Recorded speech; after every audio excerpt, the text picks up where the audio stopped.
Assalamualaikum warahmatullahi wabarakatuh. Kami dari kelompok 9 yang beranggotakan Muhammad Rafli Alifianur dengan NIM 1908076883 dan saya sendiri Rizky Aida Fitri dengan NIM 1908076082. Di sini kita akan mempresentasikan hasil diskusi kami yang berjudul struktur, sifat, dan peran asam nukleat. Baik, selanjutnya materi yang kita bahas itu dalam struktur, sifat, dan peran asam nukleat ada 3. Yang pertama yaitu apa yang dimaksud dengan replikasi DNA, yang kedua apa yang dimaksud dengan biosintesis protein, dan yang ketiga yaitu apa yang dimaksud dengan regulasi ekspresi gen dan kontrol biokimia. Oke, kita masuk ke topik yang pertama yaitu replikasi DNA. Selanjutnya kita masuk ke replikasi DNA. DNA adalah salah satu jenis asam nukleat yang memiliki kemampuan pewarisan sifat. Keberadaan DNA ditemukan di dalam nukleoprotein yang membentuk inti sel. Salah satu fungsi DNA sebagai materi genetik pada sebagian besar organisme adalah harus mampu menyimpan informasi genetik dan dengan tepat dapat meneruskan informasi tersebut dari induk kepada keturunannya, dari generasi ke generasi. Fungsi ini merupakan fungsi genotipik yang dilaksanakan melalui replikasi. Kemudian di sini terdapat 4 replikasi. Yang pertama yaitu replikasi konservatif, semi-konservatif, dan dispersif. Yang kedua ada replikasi pada kedua untai DNA. Yang ketiga ada replikasi DNA prokariot. Dan yang keempat ada replikasi DNA eukariot. Pembahasan selanjutnya tentang replikasi konservatif, semi-konservatif, dan dispersif. Yang pertama yaitu replikasi konservatif. Replikasi konservatif itu seluruh tangga berpirin DNA awal tetap dipertahankan dan akan mengarahkan pembentukan tangga berpilin baru. Kemudian yang kedua replikasi semi-konservatif, yaitu tangga berpilin mengalami pembukaan terlebih dahulu sehingga kedua untai polinukleotida akan saling terpisah. Namun masing-masing untai ini tetap dipertahankan dan akan bertindak sebagai cekatan atau template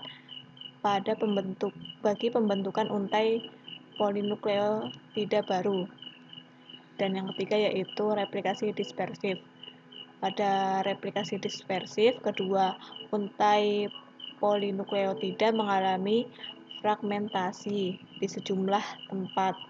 Kemudian fragmen-fragmen polinukleotida yang terbentuk akan menjadi cekatan bagi fragmen nukleotida baru sehingga fragmen lama dan baru akan dijumpai berselang-seling di dalam tangga berpilin yang baru.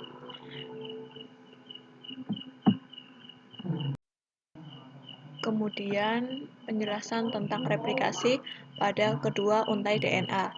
Proses replikasi DNA yang kita bicarakan di atas sebenarnya hanyalah proses yang terjadi pada salah satu untai DNA. Untai DNA tersebut sering dinamakan untai pengarah atau leading strand. Sintesis DNA baru ada pada untai pengarah ini berlangsung secara kontinu dari ujung 5 ke ujung 3 atau bergerak di sepanjang untai pengarah dari ujung 3 ke ujung 5. Pada untai DNA, pasangannya ternyata juga terjadi sintesis DNA baru dari ujung 5 ke ujung 3 atau bergerak di sepanjang untai DNA, cekatannya ini dari ujung 3 ke ujung 5. Namun, sintesis DNA pada untai yang satu ini tidak berjalan kontinu, sehingga menghasilkan fragmen terputus-putus yang masing-masing mempunyai arah 5 sampai 3. Terjadinya sintesis DNA yang tidak kontinu sebenarnya disebabkan oleh sifat enzim DNA polimerase yang hanya dapat menyintesis DNA dari arah 5 ke 3, serta ketidakmampuannya untuk melakukan inisiasi sintesis DNA. Kemudian kita masuk ke pembahasan replikasi DNA prokariot. Replikasi DNA kromosom prokariot, khususnya bakteri, sangat berkaitan dengan siklus pertumbuhan bakteri tersebut. Daerah ori pada E. coli misalnya berisi 4 buah tempat pengikatan protein inisiator DNA yang masing-masing panjangnya 5 pp. Sintesis protein DNA ini sejalan dengan laju pertumbuhan bakteri, sehingga inisiasi replikasi juga sejalan dengan laju pertumbuhan bakteri. Pada laju pertumbuhan sel yang sangat tinggi, DNA kromosom prokariot dapat mengalami reinisiasi replikasi pada dua ori yang baru terbentuk sebelum putaran replikasi yang pertama berakhir. Akibatnya, sel hasil pembelahan akan menerima kromosom yang sebagian telah bereplikasi. Kemudian penjelasan tentang replikasi DNA eukariot. Pada eukariot, replikasi DNA hanya terjadi pada fase S di dalam interfase. Untuk memasuki fase S diperlukan regulasi oleh sistem protein kompleks yang disebut siklin dan kinase, tergantung siklin atau siklin dependent protein kinase, yang berturut-turut akan diaktifasi oleh sinyal pertumbuhan yang mencapai permukaan sel. Oke, kita masuk ke topik yang kedua, yaitu biosintesis protein.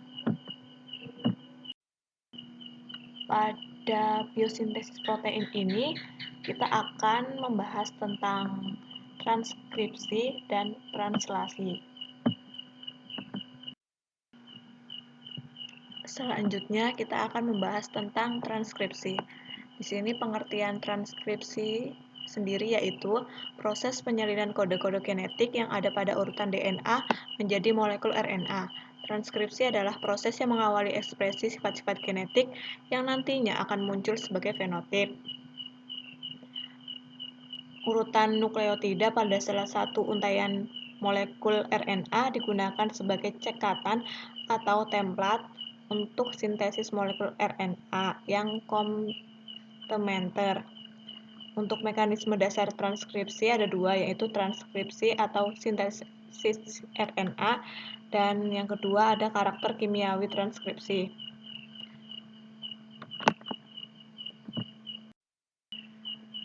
Lalu kita masuk kepada pembahasan yang kedua, yaitu tentang translasi. Translasi sendiri yaitu proses penerjemah urutan nukleotida yang ada pada molekul mRNA menjadi rangkaian asam-asam amino yang menyusun suatu polipeptida atau protein. Hanya molekul mRNA yang ditranslasi, sedangkan rRNA dan tRNA tidak ditranslasi. Molekul mRNA merupakan transkrip atau salinan urutan DNA yang menyusun suatu gen dalam bentuk ORF. Molekul RNA adalah salah satu molekul penyusun ribosom, yakni organel tempat berlangsungnya sintesis protein. tRNA adalah pembawa asam-asam amino yang akan disambungkan menjadi rantai polipeptida.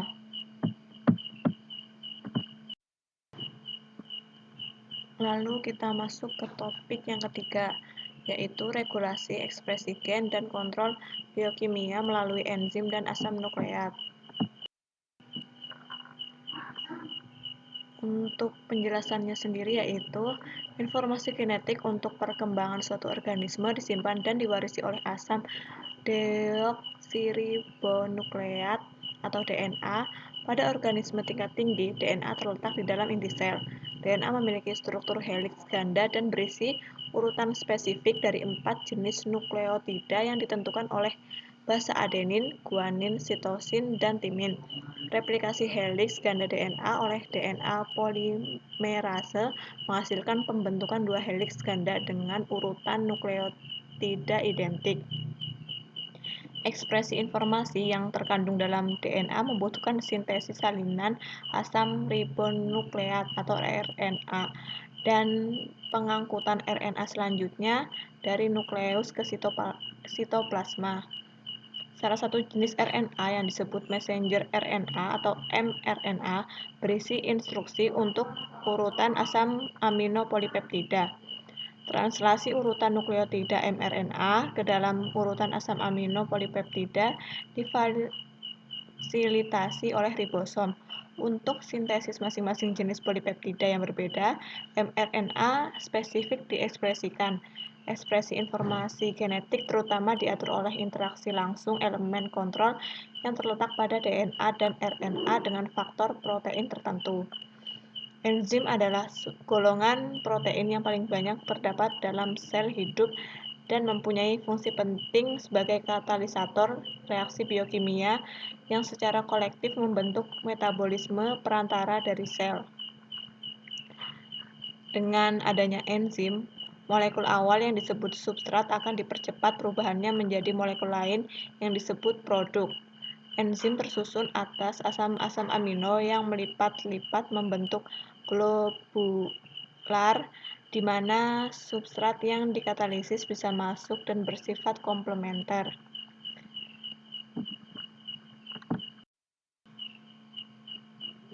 Sekian, terima kasih. Kurang lebihnya kami minta maaf. Wassalamualaikum warahmatullahi wabarakatuh.